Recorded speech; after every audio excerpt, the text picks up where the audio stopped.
Hello बच्चों, आज हम लोग पढ़ेंगे अध्याय 18 शरीर द्रव तथा परिसंचरण। जो लोग मेरे चैनल को सब्सक्राइब नहीं किए हैं वो सब्सक्राइब कर ले मेरे मेहनत के लिए। और जो लोग मेरे पिछले अध्यायों का चैप्टर का वही का वीडियो नहीं देखे वो जाकर मेरे चैनल पर देख सकते हैं। तो लेट्स स्टार्ट। अध्याय 18 शरीर द्रव्य तथा परिसंचरण। तो चलिए, अब तक आप यह सीख चुके हैं।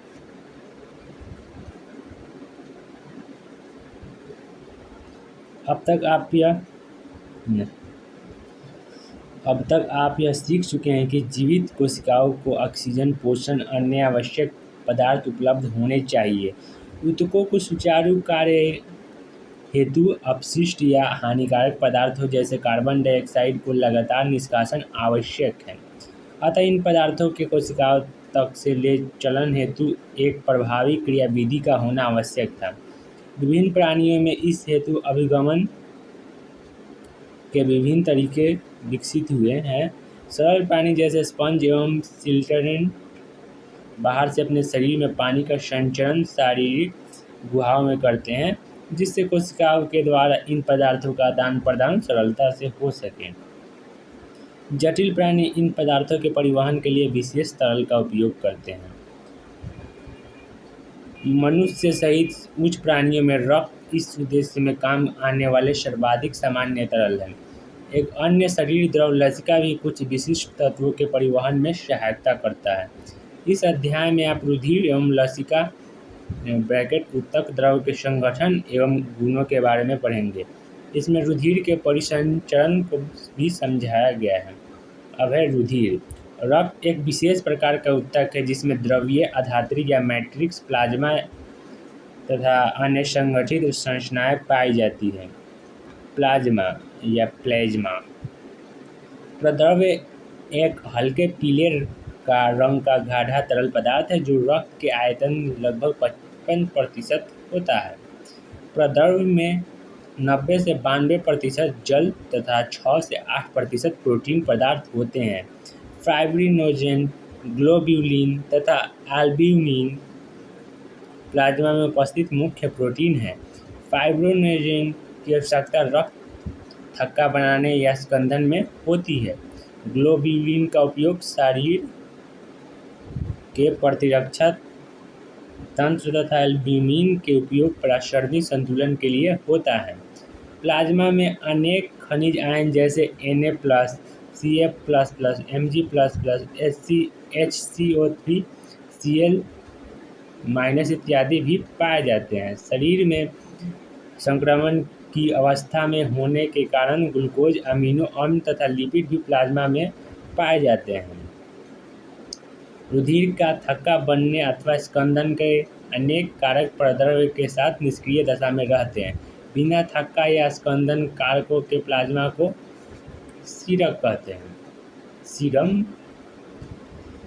अब है संगठित पदार्थ। लाल रुधिर कणिका, एरिथ्रोसाइट, श्वेताणु, ल्यूकोसाइट तथा पट्टिकाणु प्लेटलेट्स को संयुक्त रूप से संगठित पदार्थ कहते हैं और ये रक्त के लगभग 45% भाग बनाते हैं। एरिथ्रोसाइट या रक्ताणु या लाल रुधिर कणिकाएं अन्य सभी कोशिकाओं से संख्या में अधिक होती है। एक स्वस्थ मनुष्य में ये कणिकाएं लगभग 50 से 50 लाख प्रति घन मिलीमीटर, रक्त कोष्ठ में 5 से 5.5 मिलियन प्रति घन मिलीमीटर होती है। वयस्क अवस्था में लाल रुधिर कणिकाएं लाल अस्थिमज्जा में बनती है। अधिकतर स्तनधारियों की लाल रुधिर कणिकाओं में केंद्रक नहीं मिलते तथा इनकी आकृति उभयतल बाइकॉन्केव होती है। इनका लाल रंग एक लौह युक्त जटिल प्रोटीन हीमोग्लोबिन की उपस्थिति के कारण है। एक स्वस्थ मनुष्य में प्रति 100 मिलीलीटर रक्त में लगभग 12 से 16 ग्राम हीमोग्लोबिन पाया जाता है। इन पदार्थों की श्वसन गैसों के परिवहन में महत्वपूर्ण भूमिका है। लाल रक्त कणिकाओं की औसत आयु 120 दिन होती है।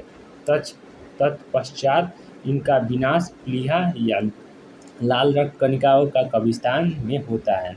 ल्यूकोसाइट को हीमोग्लोबिन के अभाव के कारण तथा रंगहीन होने से श्वेत रुधिर कणिकाएं भी कहते हैं। इसमें केंद्रक पाए जाते हैं तथा इनकी संख्या लाल रक्त कणिकाओं की अपेक्षा कम, औसतन 6000 से 8000 प्रति घन मिमी रक्त होती है।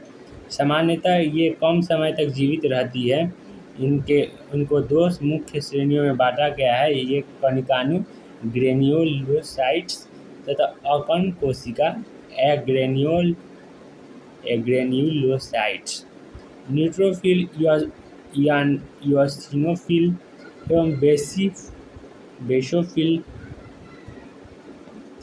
कणिकाओं के प्रकार हैं, जबकि लिम्फोसाइट तथा मोनोसाइट अकर्ण कोशिका के प्रकार हैं। श्वेत रुधिर कोशिकाओं में न्यूट्रोफिल संख्या में सबसे अधिक लगभग 60 से 65% तथा बेसोफिल संख्या में सबसे कम 0.5 से 1% होते हैं। ये चित्र है। आरबीसी है, इओसिनोफिल है, प्लेटलेट्स है, न्यूट्रोफिल है, बेसोफिल है,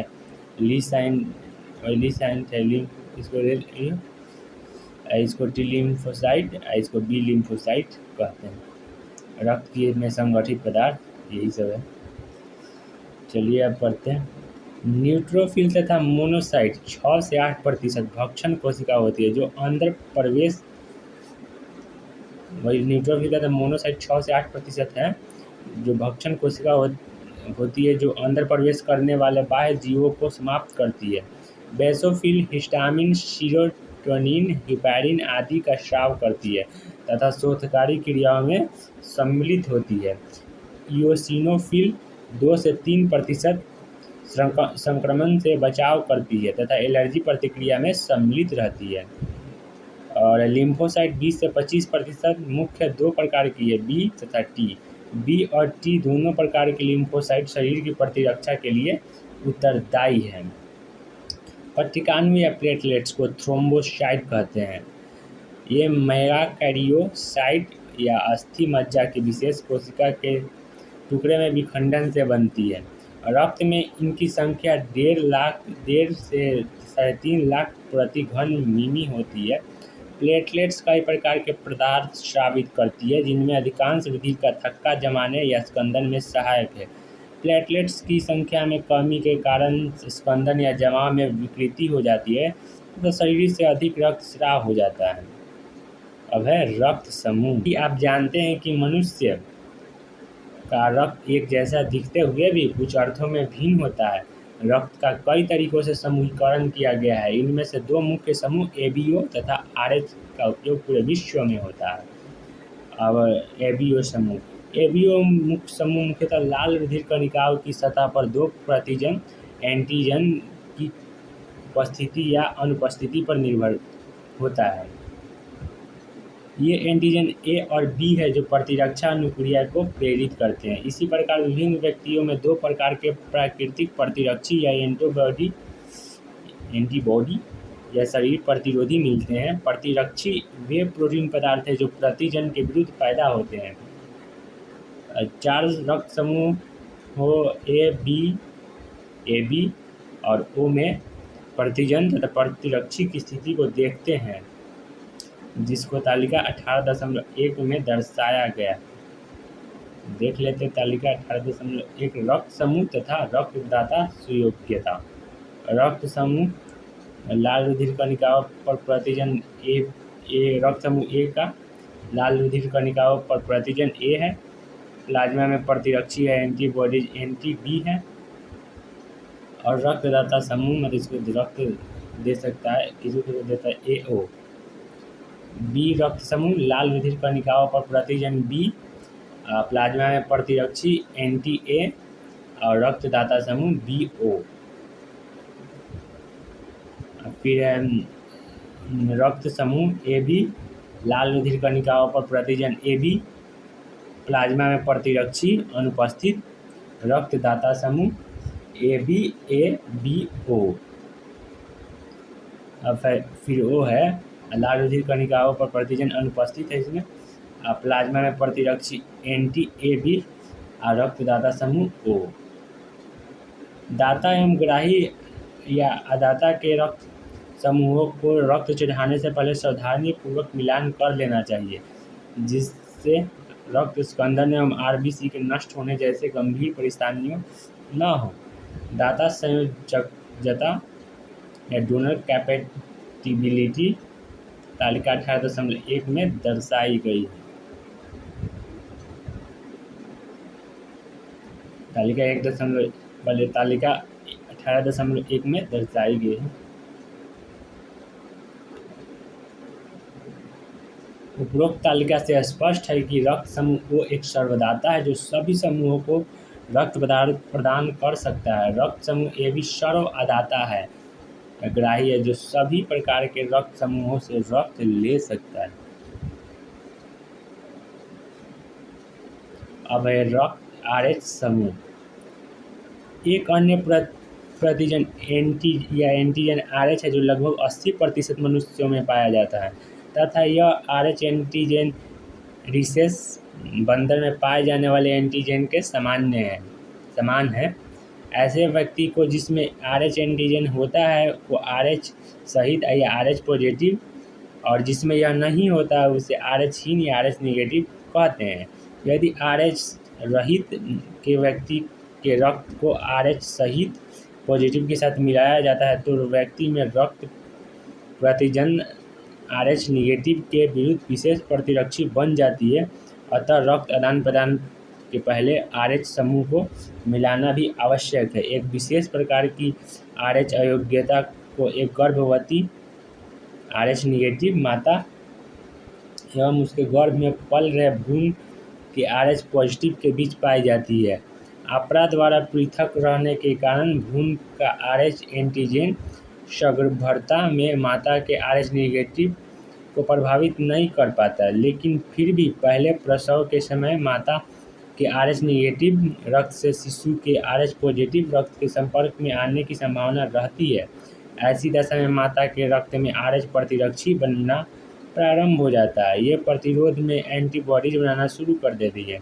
यदि परवर्ती गर्भावस्था होती है तो रक्त से आरएच निगेटिव भ्रूण के रक्त आरएच पॉजिटिव में आरएच प्रतिरक्षी का रिसाव हो सकता है और इससे भ्रूण की लाल रुधिर कणिकाएं नष्ट हो सकती है। यह भ्रूण के लिए जानलेवा हो सकती है या उसके रक्त अल्पता या खून की कमी और पीलिया हो सकती है। ऐसी दशा को इरिथ्रोब्लास्टोसिस फिटालिस या गर्भ रक्ताणु कोरकता कहते हैं। इस स्थिति से बचने के लिए माता को प्रसव के तुरंत बाद आरएच प्रतिरक्षी का उपयोग करना चाहिए। अब रक्त स्कंदन या रक्त का जमाव। किसी चोट या घात की प्रतिक्रिया स्वरूप रक्त स्कंदन होता है। यह क्रिया शरीर से बाहर अत्यधिक रक्त को बहने से रोकती है। क्या आप जानते हैं ऐसा क्यों होता है? आपने किसी चोट, घात या घाव पर कुछ समय बाद गहरे लाल एवं भूरे रंग का झाग सा अवश्य देखा होगा। यह रक्त का स्कंदन या थक्का जो मुख्यतः फाइब्रिन धागे के जाल से बनता है। इस जाल में मरे तथा क्षतिग्रस्त संगठित पदार्थ भी उलझे हुए होते हैं। फाइब्रिन रक्त प्लाज्मा में उपस्थित एंजाइम थ्रोम्बिन की सहायता से फाइब्रिनोजन से बनती है।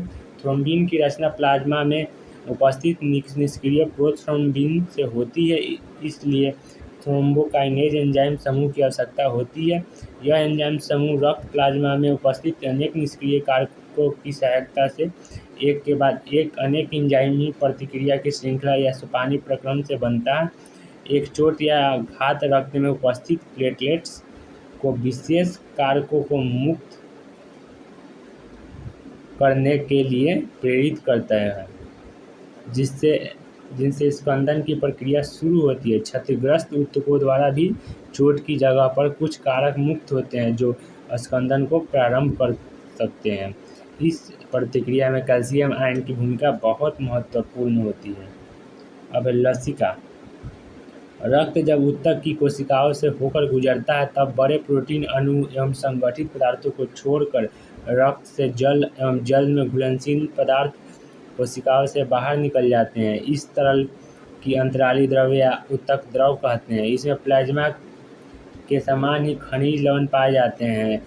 रक्त तथा कोशिकाओं के बीच पोषक पदार्थ एवं गैसों के आदान प्रदान इसी द्रव्य से होता है। वाहिकाओं का विस्तृत जाल जो लसिका तंत्र या लिम्फेटिक सिस्टम कहलाता है, इस द्रव को एकत्र कर बड़ी शिराओं में वापस छोड़ता है। लसिका तंत्र में उपस्थित यह द्रव या तरल को लसिका कहते हैं। लसिका एक रंगहीन द्रव है जिसमें विशिष्ट लिम्फोसाइट मिलते हैं। लिम्फोसाइट शरीर की प्रतिरक्षा अनुक्रिया के लिए उत्तरदायी है। लसिका पोषक पदार्थ, हार्मोन आदि के संवहन के लिए महत्वपूर्ण होते हैं। आंत्र अंकुर में उपस्थित लैक्टियल वसा को लसिका द्वारा अवशोषित करते हैं। अब है परिसंचरण पथ 18.3। परिसंचरण दो तरह का होता है, जो खुला एवं बंद होता है। खुला परिसंचरण तंत्र आर्थ्रोपोडा या संधिपाद तथा मोलास्का में पाया जाता है, जिसमें हृदय द्वारा रक्त को रक्त वाहिकाओं में पंप किया जाता है, जो कि रक्त स्थान या कोटरों में खुलता है। एक कोटर वस्तुतः देगुआ होती है। एनेलिडा तथा कशेरुकी में बंद प्रकार का परिसंचरण तंत्र पाया जाता है, जिसमें हृदय से रक्त का प्रवाह एक दूसरे से जुड़ी रक्तवाहिनियों के जाल में होता है। इस तरह का रक्त परिसंचरण पथ ज़्यादा लाभदायक होता है, क्योंकि इसमें रक्त प्रवाह आसानी से नियमित किया जाता है। सभी कशेरुकी में कक्षों से बना हुआ पेशी हृदय होता है। मछलियों में 2 कक्षीय हृदय होता है, जिसमें एक अलिंद तथा एक नील्य है। उभयचरों तथा सरीसृपों रेप्टाइलों का मगरमच्छ को छोड़कर हृदय 3 कक्षाओं से बना होता है, जिसमें 2 अलिंद तथा एक नील्य होता है। जबकि मगरमच्छ, पक्षी और स्तनधारियों में हृदय 4 कक्षाओं का बना होता है, जिसमें 2 अलिंद तथा 2 नील्य होते हैं।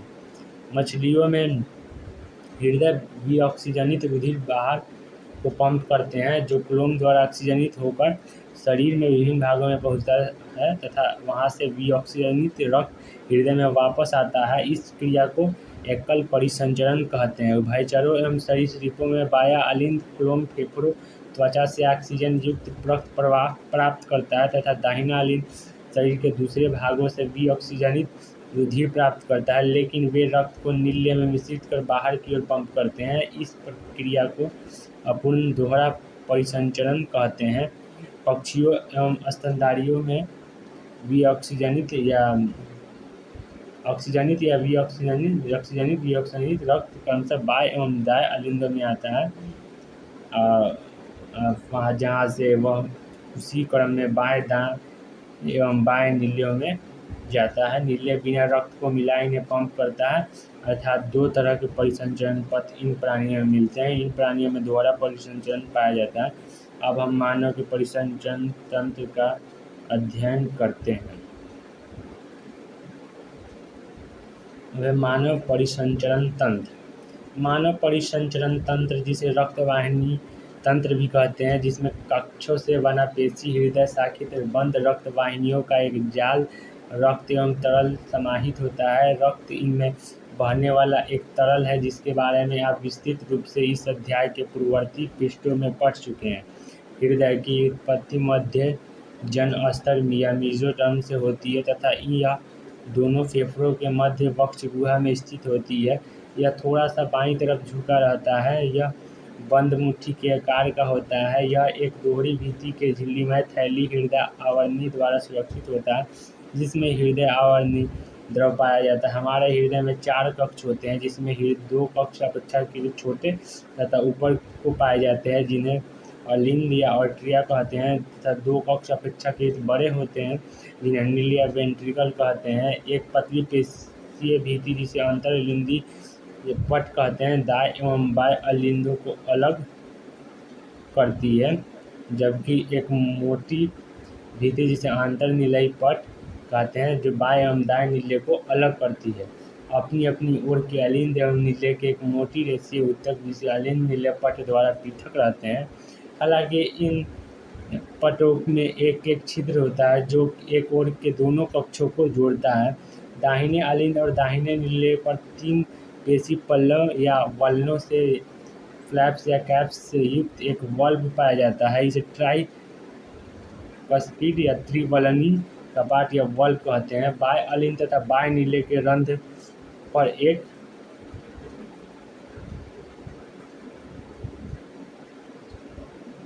द्विवल्नी कपाट या मिट्रल कपाट पाया जाता है। दाएं तथा बाएं नीलियों से निकलने वाली क्रमशः फुसफुसीय धमनी तथा महाधमनी का निकास द्वार अर्धचंद्र कपाटिकार या सेमी ल्यूनर वॉल्व से युक्त रहता है। हृदय के कपाट रुधिर को एक दिशा में ही जाने देते हैं, अर्थात अलिंद से नीले और नीले से फुसफुस धमनी या महाधमनी। कपाट वापसी या उल्टे प्रवाह को रोकते हैं। यह हृदय पेशियों से बना है। नीलियों को भीति अलिंदों की भीति से बहुत मोटी होती है। एक विशेष प्रकार के हृदय पेशी विन्यास जिसे नोडल ऊतक कहते हैं भी हृदय में पाया जाता है। इस ऊतक का एक धब्बा दाहिने अलिंद के दाहिनी ऊपरी कोण पर स्थित होता है, जिसे शिरा अलिंद पर्व या साइनो आर्टरियल नोड कहते हैं। इस ऊतक का दूसरा पिंड दाहिने अलिंद में नीचे के कोने पर अलिंद निलय पट के पास में स्थित होता है, जिसे अलिंद निलय पर्व या आर्टरियो वेंट्रिकुलर नोड एवियन कहते हैं। नोडल या ग्रंथिल रेशों का एक बंडल है, जिसे अलिंद निलय बंडल एवी बंडल भी कहते हैं। अंतर्निलय पट के ऊपरी भाग में अलिंद निलय पर्व से प्रारंभ होता है तथा शीघ्र ही दो दाई एवं बाई शाखाओं में विभाजित होकर अंतर निलयी पट के साथ पश्च भाग में बढ़ता है। इन शाखाओं से संक्षिप्त रेशे निकलते हैं, जो पूरे निलयी पेशी विन्यास में दोनों तरफ फैले रहते हैं, जिसे पूरे किंजे तंतु कहते हैं। नोडल ऊतक बिना किसी बाह्य प्रेरणा के क्रिया विभव पैदा करने में सक्षम होते हैं। इसे स्व उत्तेजनशील या ऑटो एक्साइटेबल कहते हैं। हालांकि 1 मिनट में उत्पन्न हुए क्रिया विभव की संख्या नोडल तंत्र के विभिन्न भागों में घट बढ़ सकती है। शिरा अलिंद पर्व या गांठ सबसे अधिक क्रिया विभव पैदा कर सकती है। यह 1 मिनट में 70 से 75 क्रिया विभव पैदा करती है तथा हृदय के लयात्मक संकुचन या रिदमिक कॉन्ट्रैक्शन को प्रारंभ करती है तथा बनाए रखती है। इसलिए इसे गति प्रेरक या पेस मेकर कहते हैं। इससे हमारी सामान्य हृदय स्पंदन 70 से 75 प्रति मिनट होती है और 70-72 स्पंदन प्रति मिनट। अब हृदय चक्र।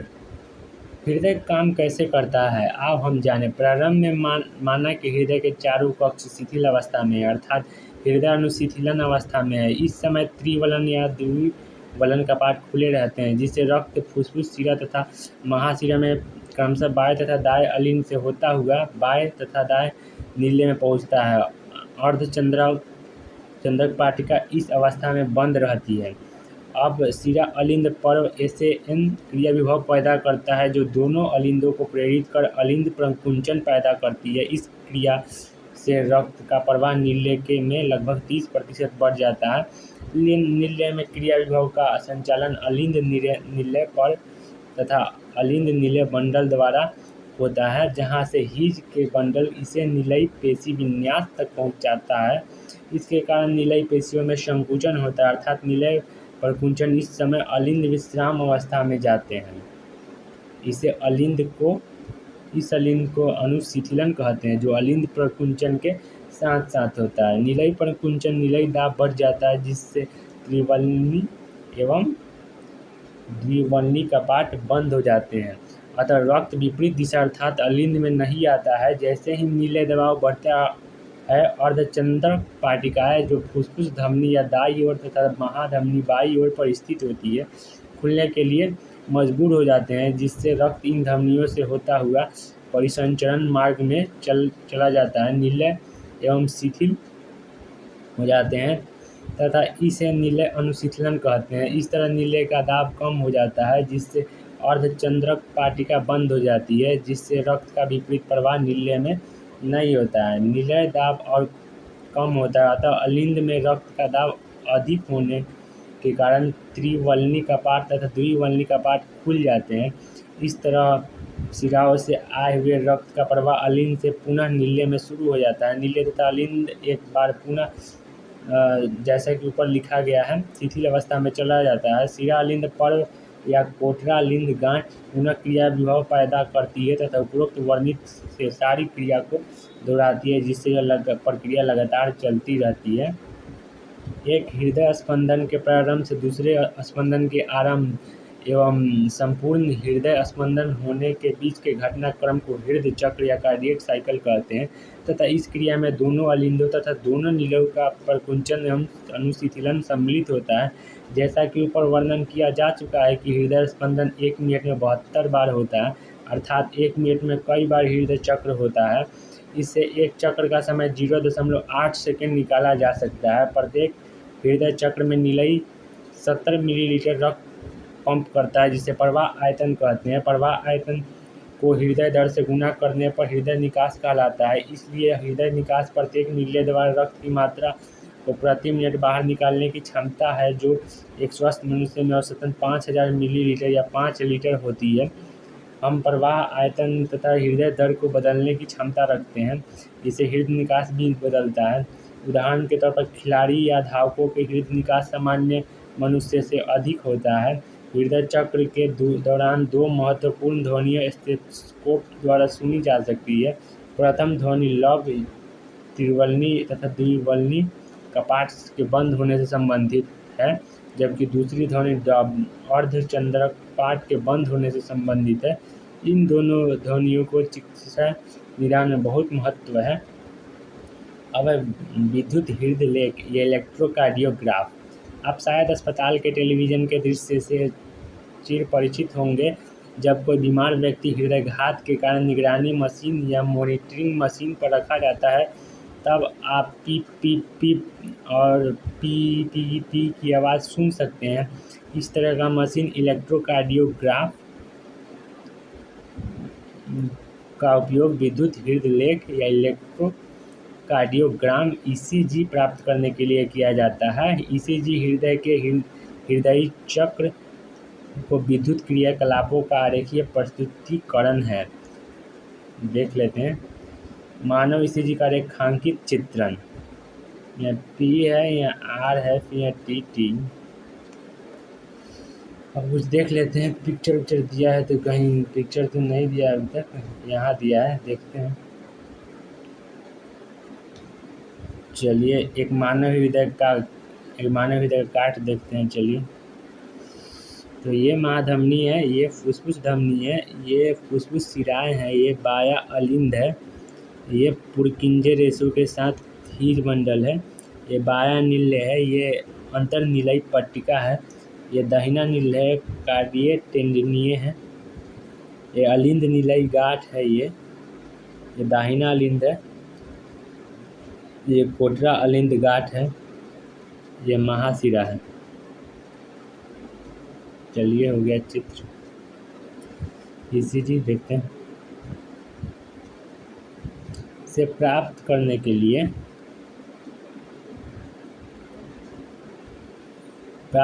लिए मशीनों से रोगी को 3 विद्युत लीड से दोनों कलाइयों तथा बाईं ओर की एड़ी जोड़कर लगातार निगरानी करके प्राप्त कर सकते हैं।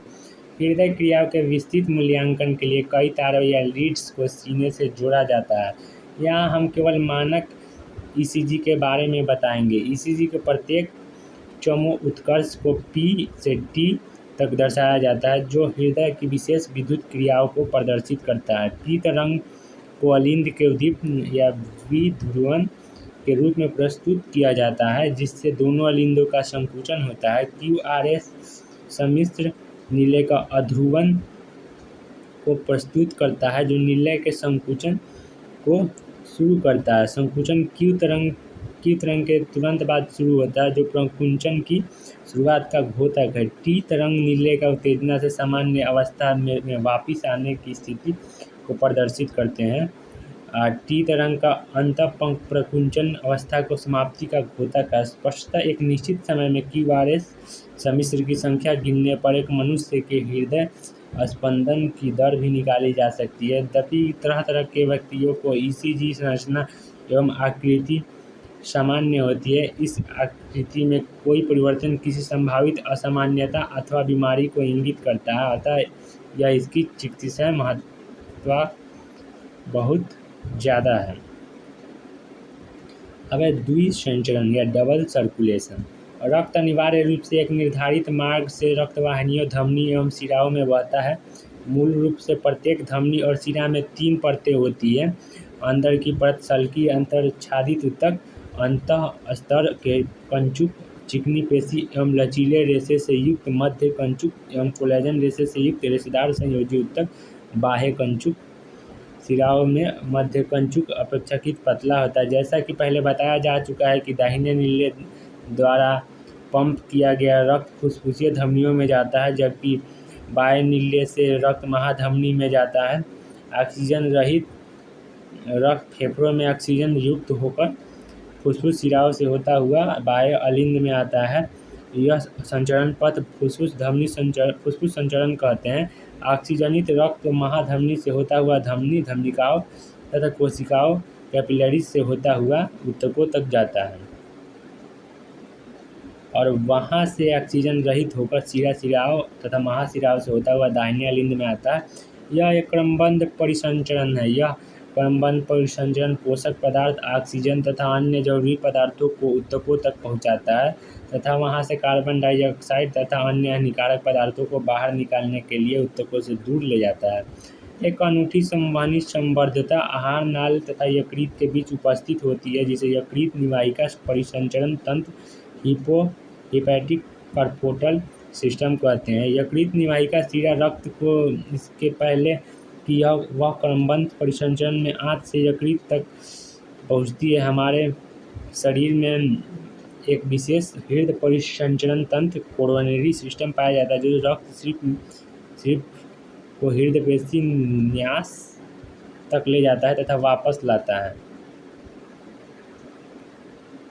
हृदय पेशी न्यास तक ले जाता है तथा वापस लाता है। तो यहाँ देख लेते हैं कुछ मानव रक्त परिसंचरण का आरेखीय चित्रण। ये सिरा है, चिकनी पेशी है, अवकाशिका अंदर है। देखो यहाँ भी अवकाशिका, चिकनी पेशी, धमनी है। ये शरीर के अंग है। यहाँ ये कोशिका है। फुफ्फुस धमनी द्वारा जाए फेफड़ा में, फिर फुफ्फुस सिरा द्वारा, फिर वापस फुफ्फुस सिरा द्वारा वापस, फिर पृष्ठ महाधमनी द्वारा, फिर अंग में, फिर महाशिरा द्वारा वापस लौटता है।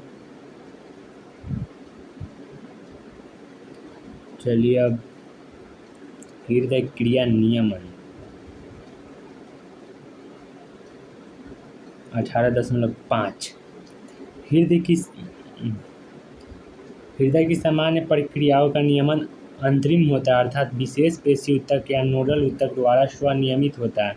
इसलिए हृदय को पेशीजनक या मायोजेनिक कहते हैं। मेडुला ऑब्लोंगेटा का विशेष तंत्रिका केंद्र स्वायत्त तंत्रिका तंत्र के द्वारा हृदय की क्रियाओं को संयमित कर सकता है।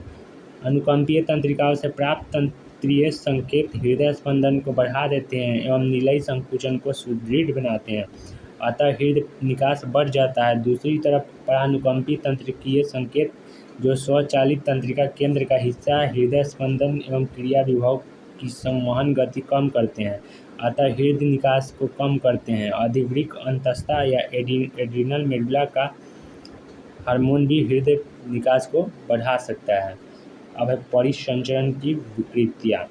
उच्च रक्तदाब या अति तनाव। अति तनाव रक्तदाब की वह अवस्था है जिसमें रक्तचाप सामान्य 120/80 से अधिक होता है।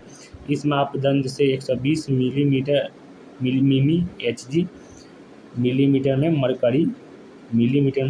मरकरी दबाव है को प्रकुंचन या पंपिंग दाब और 80 मिलीमीटर Hg को अनुशीतलन या विराम काल या रक्तदाब कहते हैं। यदि किसी का रक्तदाब बार बार मापने पर 140/90 या इससे अधिक होता है तो वह अति तनाव प्रदर्शित करता है। उच्च रक्तचाप हृदय की बीमारियों को जन्म देता है तथा अन्य महत्वपूर्ण अंगों जैसे मस्तिष्क तथा वृक्क जैसे अंगों को प्रभावित करता है। अब हृदय धमनी रोग CAD। हृदय धमनी बीमारी या रोग को प्रायः एंथीरोकांठीय या एथेरोस्क्लेरोसिस के रूप में संदर्भित किया जाता है, जिसमें हृदय पेशी को रक्त की आपूर्ति करने वाली वाहिनियाँ प्रभावित होती है। यह बीमारी धमनियों के अंदर कैल्शियम, वसा तथा अन्य पेशीय ऊतकों के जमा होने से होता है, जिससे धमनी की अवकाशिका संकरी हो जाती है। अब हृदय शूल या एंजाइना। इसको एंजाइना पेक्टोरिस या हृदय शूल पेक्टोरिस भी कहते हैं। हृदय पेशी में जब पर्याप्त ऑक्सीजन नहीं पहुंचती तब सीने में दर्द वक्षपीड़ा होता है, जो एंजाइना या हृदय शूल की पहचान है। हृदय शूल स्त्री या पुरुष दोनों में किसी भी उम्र में हो सकता है, लेकिन मध्य अवस्था तथा वृद्धावस्था में सामान्यतः होता है। यह अवस्था रक्त बहाव को प्रभावित होने से होती है। अब है हृदयपात। हृदयपात या हार्ट फेल्योर। हृदयपात वह अवस्था है जिसमें हृदय शरीर के विभिन्न भागों को आवश्यकता अनुसार प्राप्त आपूर्ति नहीं कर पाता है। इसको कभी कभी संकुलित हृदयपात भी कहते हैं, क्योंकि फुसफुस का संकुलन हो जाना भी उस बीमारी का प्रमुख लक्षण है। हृदयपात ठीक हृदयघात की भांति नहीं होता, जहाँ हृदयघात में हृदय की धड़कन बंद हो जाती है, जबकि हृदयपात में हृदय पेशी की को रक्त आपूर्ति अचानक अपर्याप्त हो जाने से एकाएक क्षति पहुंचती है। आज के लिए इतना ही, फिर मिलते हैं अब नेक्स्ट वीडियो में नेक्स्ट चैप्टर के साथ। मेरे मनोबल को बढ़ाने के लिए प्लीज़ सब्सक्राइब, और जो भी मुझसे कुछ बोला गया हो, कुछ गलत काक की कुछ ऐसे, तो उसके लिए माफ़ी।